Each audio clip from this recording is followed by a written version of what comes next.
हरे कृष्णा। जगतगुरु श्रील प्रभुपाद महाराज की जय।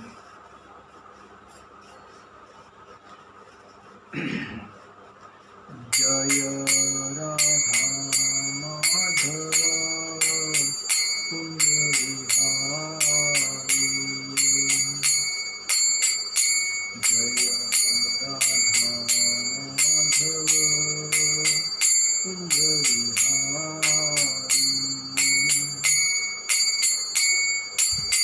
गोपीजन वल्लभ गिरिवरधारी। यशोदानंदन ब्रज रंजन। यशोदानंदन ब्रज रंजन। यमुना तीरावनचारि। यमुना तीरावनचारि। जय राधा माधव कुंज विहारी। हरे कृष्णा कृष्णा कृष्णा हरे हरे। हरे राम राम राम हरे हरे। हरे कृष्णा कृष्णा कृष्णा हरे हरे। हरे राम राम राम हरे हरे। जगतगुरु श्रील प्रभुपाद महाराज की जय। ओम अज्ञानतिमिरान्धस्य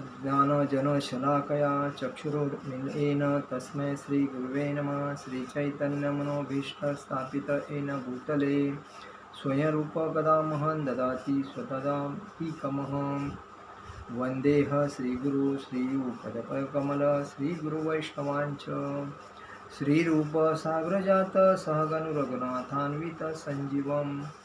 साद्वैत सावधूत परिजन सहित कृष्ण चैतन्य देव। श्री राधा कृष्ण पादान सहगण ललिता विशाखान्वितांच। हे कृष्ण करुणा सिंधु दीनबंधु जगतपते। गोपेश गोपिका कांत राधा कांत नमस्तुते। तप्त कांचन गौरांगी राधे वृंदावनेश्वरी। विशुभानुसुते देवी प्रणमामि हरिप्रिये। वाञ्छाकल्पतरुभ्यश्च कृपा सिन्धुवे भवच। पतितानां पावनेभ्यो वैष्णवेभ्यो नमो नमानन्तकोटिवैष्णववृन्द की जय। नमो विष्णुपादाय कृष्णप्रेष्ठाय भूतले श्रीमते भक्तिवेदांत स्वामी इति नामिने। नमस्ते सरस्वते देवे गौरवाणी प्रचारणे निर्विशेषशून्यवादी पाश्चात्यदेशकारे। जय श्री कृष्ण चैतन्य प्रभु नित्यानंद श्री अद्वैत गदाधर श्रीवासादि गौरभक्तवृंद। हरे कृष्ण कृष्ण कृष्ण हरे हरे। हरे राम राम राम हरे हरे। हरे कृष्ण कृष्ण कृष्ण हरे हरे। हरे राम राम राम हरे हरे। जगतगुरु श्रील प्रभुपाद महाराज की जय। श्री श्री गौर निताई भगवान की जय। श्री श्री कृष्ण बलराम जी भगवान की जय। ललिता विशाखा श्री श्री राधा श्याम सुंदर जी भगवान की जय। श्री श्री जगन्नाथ जी सुभद्रा बलदेव जी भगवान की जय। ओम नमो भगवते वासुदेवाय। ओम नमो भगवते वासुदेवाय। ओम नमो भगवते वासुदेवाय। आज हम लोग 15वें अध्याय की बात करेंगे। अहं वैश्वानरो भूत्वा प्राणिना देहमाश्रितः। प्राणापानसमायुक्तः पञ्चामत्र चतुर्विधम्। अहं वैश्वानरो भूत्वा प्राणिना देहमाश्रितः। प्राणापानसमायुक्तः पचाम्यन्य चतुर्विधम्। अहम म्हणजे मैं, वैश्वानर पाचक अग्नि के रूप में मेरा पूर्ण अंश, भूतवा म्हणजे बनकर, प्राणीनाम म्हणजे समस्त जीवों के, देहम म्हणजे शरीर में, आश्रित म्हणजे स्थित, प्राण म्हणजे उच्छ्वास, अपान म्हणजे श्वास, प्राण म्हणजे उच्छ्वास भी निश्वास, अपान म्हणजे श्वास, समायुक्त संतुलित रखते हुए, पचामी म्हणजे पचाता हूँ, अन्नम म्हणजे अन्न को, चतु म्हणजे विधम चार प्रकार के, चतुर्विधम म्हणजे चार प्रकार के। भगवान कहते हैं मैं समस्त जीवों के शरीर में पाचन, अग्नि, वैश्वानर हे हूँ और मैं श्वास, प्रवास, प्राणवायु में रहकर चार प्रकार के अन्नों को पचाता हूँ। भगवान क्या कहते हैं, मैं समस्त जीवों के शरीरों में पाचक अग्नि हूँ और मैं श्वास प्रश्वास में रहकर चार प्रकार के अन्नों को पचाता हूँ। आयुर्वेद शास्त्र के अनुसार आमाश मतलब पेट में अग्नि होती है जो वहाँ पहुँचे भोजन को पचाती है। जब यह अग्नि प्रज्वलित नहीं रहती तो भूख नहीं लगती और जब यह अग्नि ठीक रहती है तो भूख लगती है। देखिए, हम जो खाना खाते हैं और वो खाना जो खाने के बाद हम लोग आराम से रहते हैं, चलो पचन क्रिया हो जाएगी, पेट अच्छा है, खाना पच रहा है, हम लोग बोलते हैं। लेकिन ये कौन कर रहा है? हम कभी सोचते हैं अंदर कौन है, कौन कर रहा है? हम लोग खाते, ये खा वो खा वो खा। भगवान ने खाने के लिए बनाया है वेज, जो वेजिटेबल है, जो मांस मच्छी मटन खाने के लिए नहीं बनाया है। लेकिन लोग सब कुछ खा के अपने पेट में गंदा भी डाल देते और पचा, लेकिन उसके अंदर कौन बैठा है? भगवान ही तो बैठे। भगवान अंदर की जो प्रक्रिया कौन कर रहे हैं? भगवान ही तो कर रहे हैं। तो भगवान यही कहते हैं कि जब अग्नि में ज्वाला जलती है तभी पचन क्रिया होती है, और जब वो ज्वाला नहीं जलती है तभी भूख नहीं लगती है। भूख लगना ये किसके हाथ में? भगवान की तो देन है। जब आदमी का शरीर अच्छा रहता है तो आदमी बोलता है मुझे ये खाने की इच्छा हो गई, वो खाने की इच्छा हो रही है, और मेरा पचन क्रिया अच्छा हो रहा है, अभी तबीयत अच्छी हो रही है। और जिस दिन तबीयत खराब होती है उस दिन बोलता है यार पचन क्रिया नहीं हो रही है, अपचन हो गया और फूड पॉइजन हो गया, खाना बराबर नहीं है। और ये कौन करता है? सब भगवान करते। क्योंकि जब तुम भगवान को भोग लगा के अगर तुम कोई अन्न ग्रहण करते हो और शुद्ध अन्न रहता है तो पचन क्रिया अच्छा होने के बाद वो पचता है। अगर वो अच्छा नहीं रहेगा, खराब रहेगा और कुछ भी खाएगा तो अंदर जाके पचेगा नहीं। तो ये भगवान के हाथ में है। जब अग्नि ठीक रहती है तो भूख लगती है, और कभी कभी जब अग्नि मंद हो जाती है तो उपचार की आवश्यकता होती है। देखिए, जब हम लोग स्टोव जलाते हैं खाना बनाने के लिए, गैस वगैरह, तो वो जब अच्छा जलता है तो खाना अच्छा बनता है। गैस खलास होने के बाद खाना बराबर नहीं बनता। यही हाल अंदर की साइड में ये है।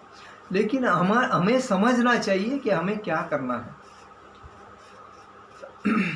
तो कभी कभी जब अग्नि मंद हो जाती है तो उपचार की आवश्यकता होती है। और जो भी हो, यह अग्नि भगवान का प्रतिनिधि स्वरूप है।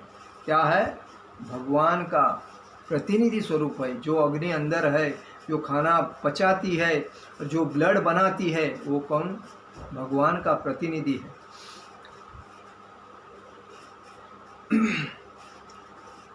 वैदिक मंत्रों में भी बृहदारण्य उपनिषद में कहा गया है, 5वें अध्याय में 9वां श्लोक, पुष्टि होती है कि परमेश्वर या ब्रह्म अग्नि रूप में आमाश के भीतर स्थित है और समस्त प्रकार के अन्नों को पचाते हैं। अयम अग्नि वैश्वानरो यो यमंत पुरुषे एन दमन्न पच्यते। क्या बताया गया है? अयमाग्नि वैश्वानरो यो यमंत पुरुषे एन दमन न पच्यते, मतलब चूँकि भगवान सभी प्रकार के अन्नों को पाचन में सहाय्य होते हैं, अतएव जीव भोजन करने के मामले में स्वतंत्र नहीं है।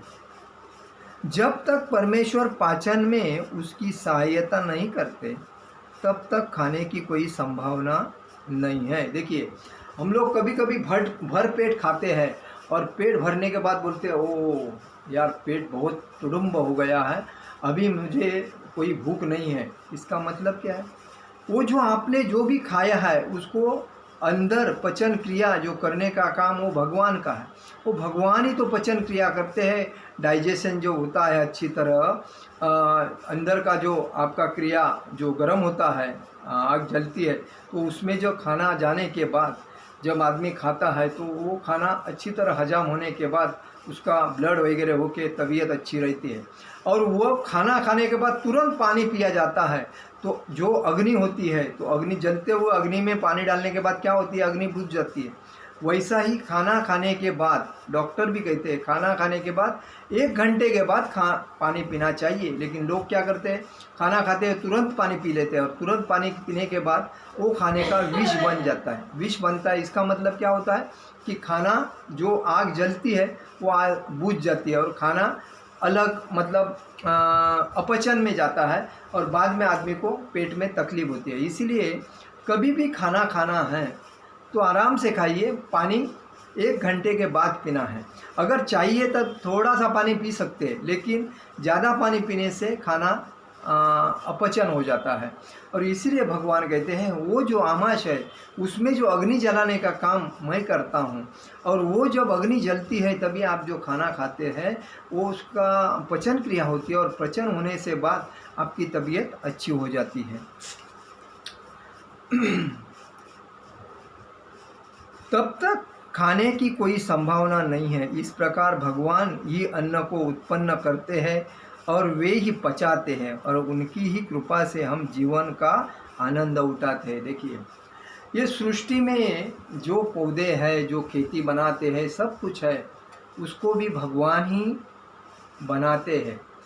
जब खेती करता है आदमी तो चंद्र और सूर्य इसके वजह से खेती ऊपर आ जाती है, उसमें धान बनता है, धान बनने के बाद उसकी आगे की प्रक्रिया होती है।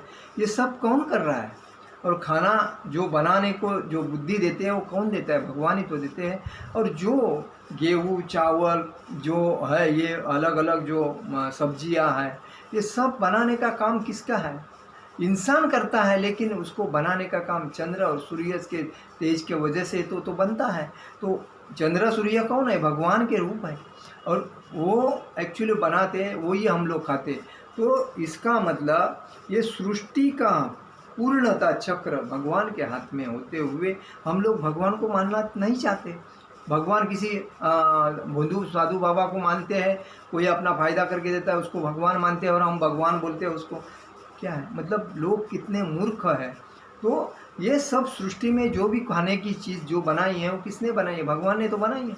और इसके व्यतिरिक्त हम वेज, इतना अमाप वेजिटेबल भगवान ने बनाया है इंसान को खाने के लिए, फिर भी हम मांस के पीछे लगते हैं, गुटखा खाने में लगते हैं, दारू पीने के पीछे लगते हैं, शराब मतलब ये गंदा गंदा जो खाना है वो खाने के पीछे लगते हैं, क्योंकि हमारे को ऐसा लगता है कि वो खाने से मज़ा आएगा जीवन में।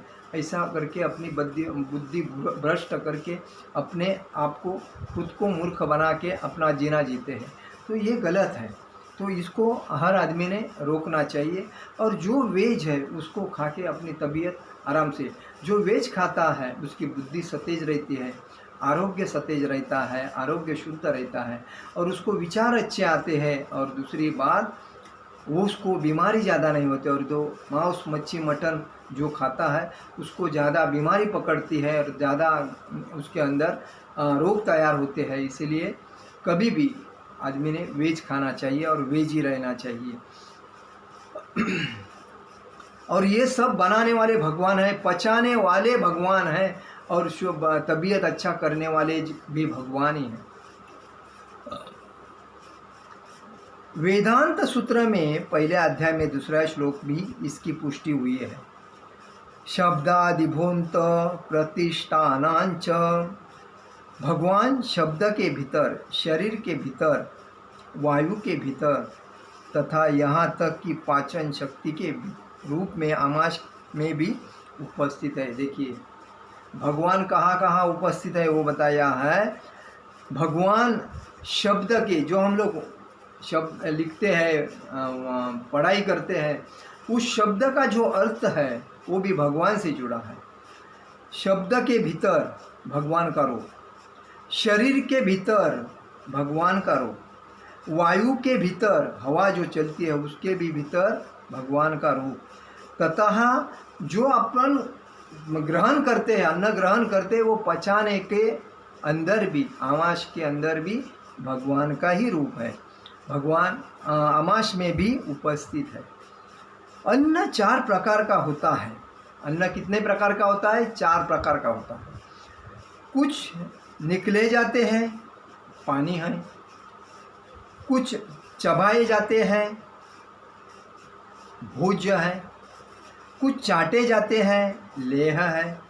तथा कुछ चूसे जाते हैं, चोप्य है। भगवान सभी प्रकार के अन्नों को पाचक शक्ति है। भगवान सभी प्रकार के अन्नों की पाचक शक्ति है। देखिए कोई रहता हो पानी पीते हैं वो भी अन्न है, भोज मतलब खाना खाते हैं वो भी अन्न है, लेह म्हणजे पीते हैं वो भी अन्न है, और जो चूस के खाते हैं वो भी अन्न है। मतलब ये 4 प्रकार के जो अन्न हैं हम लोग अपने पेट में लेके अपने खाना खाने का काम करते हैं, लेकिन उसको जो पचाने का काम कौन करता है? भगवान करते हैं। इसीलिए हर आदमी को समझना चाहिए कि हम जो भी खाना खाते तो अच्छा खाना चाहिए, अपने अच्छी तबीयत रहे तो उसके लिए फ़ायदा आएगा। इसीलिए कभी भी भगवान का जब खाना आता है नज़र के सामने का, कोई भी खाना रहे, वेज का रहे, अच्छा रहे, भगवान का प्रसाद रहे, उसको पहला नमस्कार करना चाहिए। अपने सामने जब भगवान का थाली आता है खाने तो उसको नमस्कार करना चाहिए, और नमस्कार करके भगवान का नाम स्मरण करके वो मंत्र बोलना है कि भगवान को याद करके मंत्र बोलना है, और बाद में वो प्रसाद ग्रहण करना है। उसी के वजह से अंदर जब जाता है प्रसाद तो अच्छी तरह पचन होके अपना आरोग्य अच्छा रहता है। यही बात है कि इसीलिए कभी भी भोजन करने के टाइम पे भगवान का याद करना जरूरी है। हम लोग दूसरे विषय पे चलेंगे।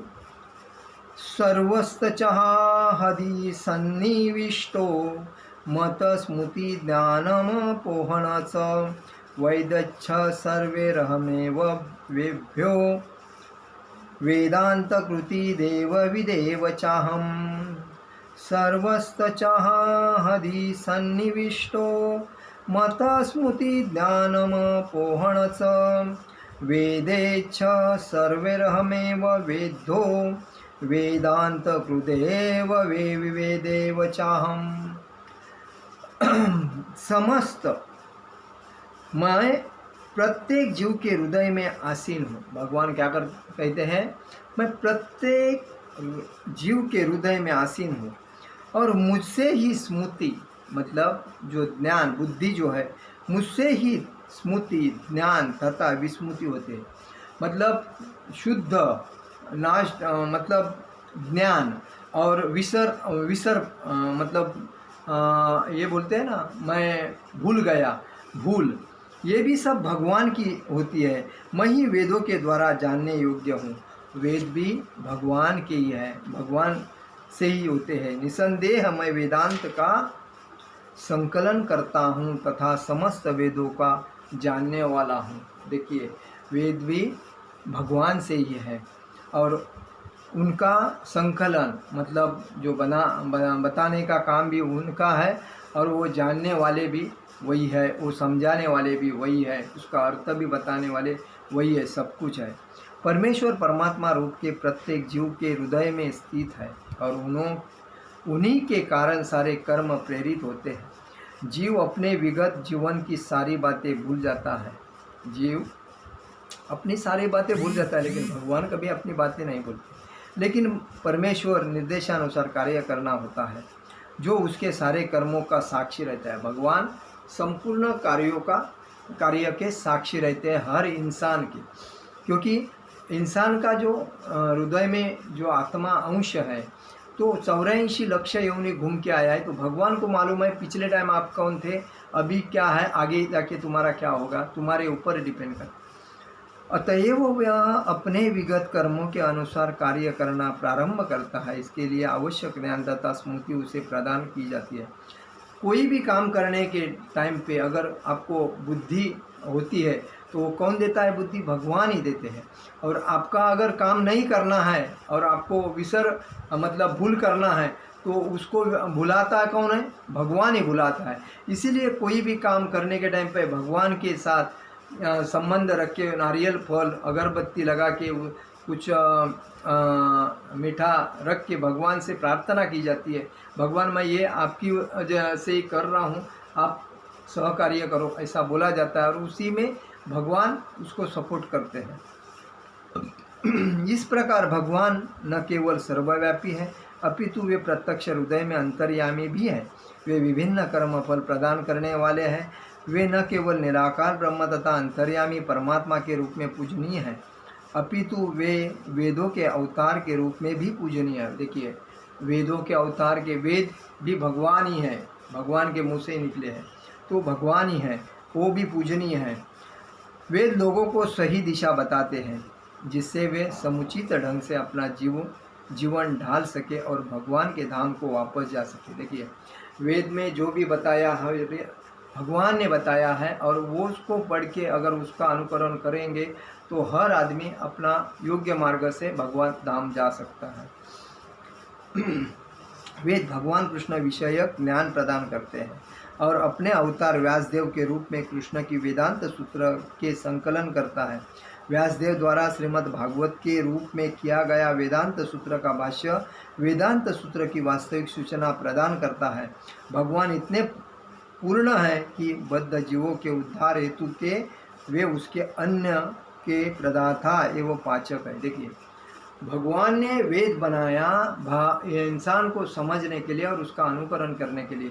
भगवान ने अन्न बनाया, उसको बना के बाद में इंसान उसका ग्रहण करे, उसका पचन करने का काम भी भगवान ही करते हैं। और भगवान इतने पूर्ण के है कि बद्ध जीवों के उद्धार हेतु ये उससे अन्न प्रदान कर पाचक है, उनके कार्यकलापों के साक्षी है और तथा वेदों के रूप में ज्ञान प्रदाता है। भगवान श्री कृष्ण के रूप में भगवद गीता के शिक्षक है। वे बद्ध जीव द्वारा पूज्य है। इस प्रकार ईश्वर कल्याणप्रद तथा सर्वदयामय है। देखिए, भगवद गीता जो है वो हर आदमी को अच्छी तरह समाज में कैसा रहना है, जीवन कैसा जीना है और उस जीवन का मुक्ति कैसा पाना है, जीवन को आगे कैसा बढ़ाना है, ये सब भगवद गीता में जिए। अगर भगवद गीता के हिसाब में अगर जो आदमी अपना जीवन जिए तो उसको किसी को भी डरने की ज़रूरत नहीं, क्योंकि वो सब भगवान ने ही दिया है और भगवान के मुंह से निकली हुई है। और जो कुछ है वो ईश्वर मतलब भगवान का है और भगवान ने जो दिया है सर्व कल्याणप्रद सर्वदयामय है, सभी के कल्याण के लिए और सभी के ऊपर दया करके दिया है। अंत प्रविष्ट शास्ता जना नाम जीव जो ही अपने इस शरीर को छोड़ता है इसे भूल जाता है, लेकिन परमेश्वर द्वारा प्रेरित होने पर वह फिर से काम करने लगता है। देखिए, जब आदमी अपना शरीर छोड़ता है तभी आत्मा दूसरे शरीर में जाता है, लेकिन ये शरीर में जो भी उसने किया वो भूल जाता है। लेकिन भगवान कभी नहीं भूलते, वो आत्मा कभी नहीं भूलता, वो बराबर उसको ध्यान रहता है और वो दूसरे शरीर में जाके दूसरा काम चालू करता है। यद्यपि जीवन भूल जाता है लेकिन भगवान उसे बुद्धि प्रदान करते हैं। वो भूल जाता है लेकिन दूसरे शरीर में जाने के बाद भगवान उसको बुद्धि प्रदान करते हैं, जिससे वह अपने पूर्व जन्म के अपूर्ण कार्य को फिर से करने लगता है। अगर उसका अधूरा काम है तो भगवान उसको बुद्धि देके उसका पूरा करने को उसको वापस बुद्धि देते हैं। अतएव जीव अपने हृदय में स्थित परमेश्वर के आदेशानुसार इस जगत में सुख या दुख का केवल भोग ही नहीं करता है, अपितु उससे उनसे वेद समझने का अवसर भी प्राप्त करता है। देखिए, तो दूसरे शरीर में जाने के बाद वो सुख या दुख ही नहीं भोगता है, तो उसको वेदों से और क्या करना है उसका भी उसकी बुद्धि प्रदान करते हैं भगवान। कि इसलिए वैदिक ज्ञान प्रस्तुत करते हैं, इसीलिए कि जीव को कृष्ण को समझने की आवश्यकता है। भगवान किसके लिए ये करते हैं? क्योंकि हर इंसान को भगवान श्री कृष्ण की भक्ति समझनी चाहिए, इसके लिए उसको बुद्धि प्रदान करते हैं। इसकी पुष्टि वैदिक साहित्य से होती है। यौसो सर्वे वेदे ज्ञन्ते चारो वेदो वेदांत सूत्र तथा उपनिषद। यह पुराणों समेत सारे वैदिक साहित्य में परमेश्वर की कीर्ति का गान है। देखिए, सब वेदों, उपनिषदों, पुराणों, वैदिक साहित्य सब में भगवान कृष्ण की, परमेश्वर की मतलब कीर्ति जो गाते हैं उसका ही सब कुछ है। उन्हें वैदिक अनुष्ठानों द्वारा, वैदिक दर्शन की व्याख्या द्वारा तथा भगवान की भक्तिमय पूजा द्वारा प्राप्त किया जाता है। उसमें उसको किस वजह से प्राप्त किया जाता है? व्याख्यान करके तथा भक्तिमय पूजा करके तथा कीर्तन, प्रवचन, संकीर्तन करके उसे प्राप्त किया जा सकता है। अतएव वेदों का उद्देश्य कृष्ण को समझना है। वेदों का उद्देश्य क्या है? कृष्ण को समझना है। कृष्ण भक्ति क्या है, कृष्ण भगवान क्या है, वो समझना है। वेद हमें निर्देश देते हैं जिससे कृष्ण को जाना जा सकता है और उनकी अनुभूति भी की जा सकती है। वेद हमें क्या अनुकरण देते हैं, निर्देश देते हैं कि कृष्ण को कैसे जाना जा सकता है, उसकी अनुभूति कैसी कर सकते हैं। भगवान की चरम लक्ष्य है। वेदांत सूत्र में कहा गया है, पहले अध्याय में पहला श्लोक, मैं इसकी पुष्टि इन शब्दों में हुई है, ततु समन्वयात मनुष्य 3 अवस्थाओं में सिद्धि प्राप्त करता है। मनुष्य कितने?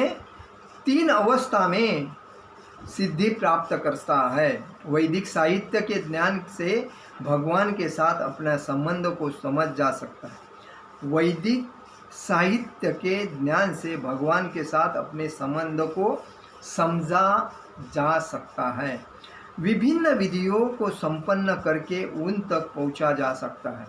विभिन्न विधियों को संपन्न करके उनके पास पहुंचा जा सकता है और अंत में परम लक्ष्य श्री भगवान की प्राप्ति की जा सकती है।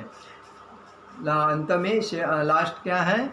परम भक्ति, परम लक्ष्य भगवान की प्राप्ति की जा सकती है। इस श्लोक में वेदों के प्रयोजन, वेदों के ज्ञान तथा वेदों के लक्ष्य को स्पष्टता परिभाषित किया गया है। इस भगवान क्या कहते हैं कि अवस्था, मनुष्य को 3 अवस्था में सिद्धि प्राप्त हो सकती है। 3 अवस्था कौन थी? वैदिक साहित्य, मतलब भगवान के आध्यात्मिक जो ग्रंथ वगैरह है पढ़े के, भगवान के साथ अपने मजबूत संबंध, मतलब पूर्णता भगवान को समर्पित करके भगवान के साथ घनिष्ठ संबंध, भक्ति रूप।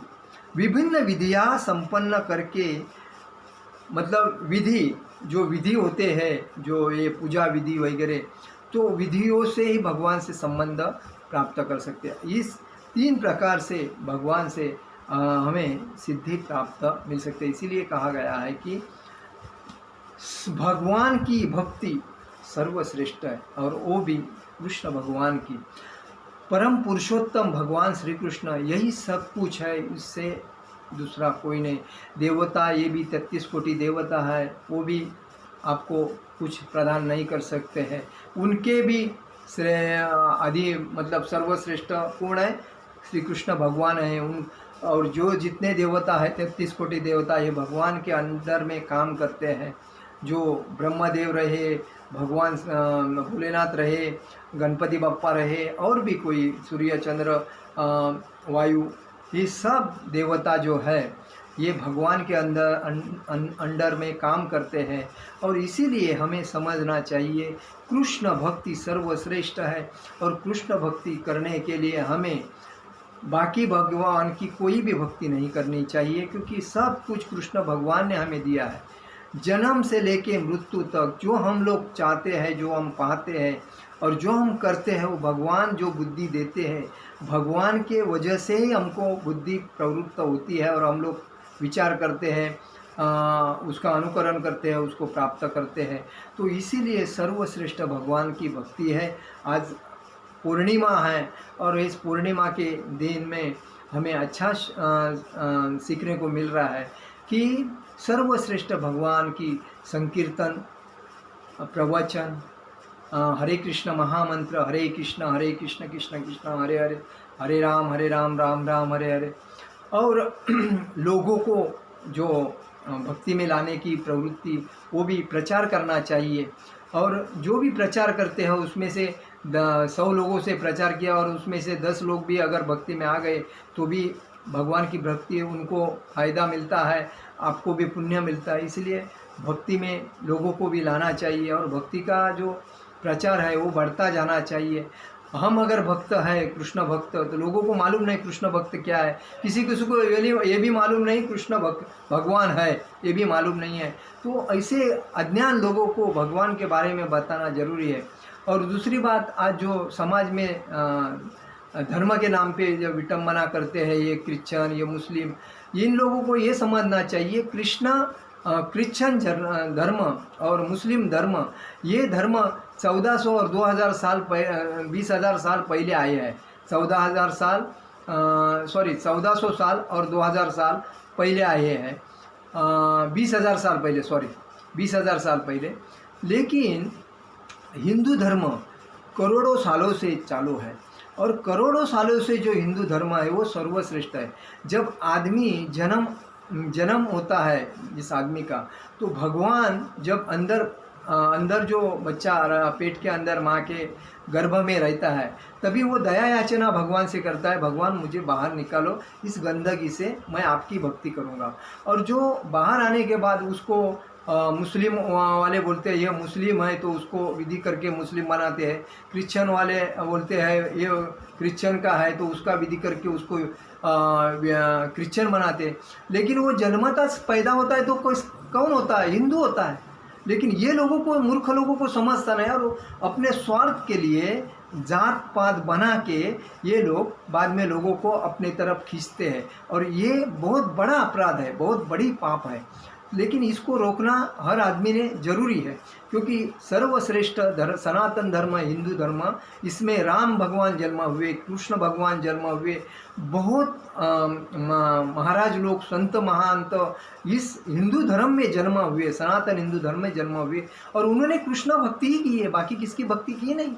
तो हमें महाराष्ट्र के तुकाराम महाराज को गोलोक धाम से एक विमान लेके गया भक्ति की वजह से। कृष्ण भगवान द्वारका छोड़ के महाराष्ट्र में जाके पंढरपुर में स्थायी हो गए। तो इसका मतलब क्या है? कृष्ण भक्ति सर्वश्रेष्ठ है और कृष्ण भक्ति के सिवाय कुछ नहीं। तो लोगों को समझना चाहिए कि हमें किसकी भक्ति करना चाहिए। जो स्वार्थी लोगों ने अपने स्वार्थ के लिए जो धर्म बनाए, क्रिश्चियन धर्म, मुस्लिम धर्म, इसमें कभी जाना नहीं चाहिए। हिंदू धर्म अगर उसमें गए हैं लोग, उन्होंने भी हिंदू धर्म में आना चाहिए, क्योंकि तुम्हारा जन्म सिद्ध अधिकार हिंदू धर्म का है।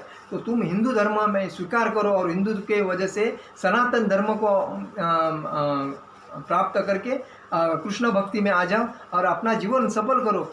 नहीं तो पुनर्जन्म पुनर्मरण उसके चक्कर में फंसते रहोगे और 84 लक्ष योनि में घूमते रहोगे, कुछ फायदा नहीं। तो कृष्ण भक्ति में आओ, कृष्ण का भक्ति करो। हरे कृष्ण कृष्ण कृष्ण हरे हरे, हरे राम राम राम हरे हरे, और अपने जीवन को सार्थक बनाओ। यही मैं आज बोलूँगा। आज पूर्णिमा है, अच्छा दिन है, मौका आप लोगों ने सद्भावना से, सद्भक्ति से, सत्य विचार से, एक निष्ठ से अपनी भक्ति करो, कृष्ण भक्ति करो और अपने गोलोक धाम में आ जाओ। हरे कृष्णा कृष्ण कृष्ण हरे हरे, हरे राम राम राम हरे हरे। जगत गुरु शिल प्रभुपाद महाराज की जय, परम पूज्य लोकनाथ स्वामी महाराज की जय। निताई गौर प्रेमानंदे, हरे हरि बोल।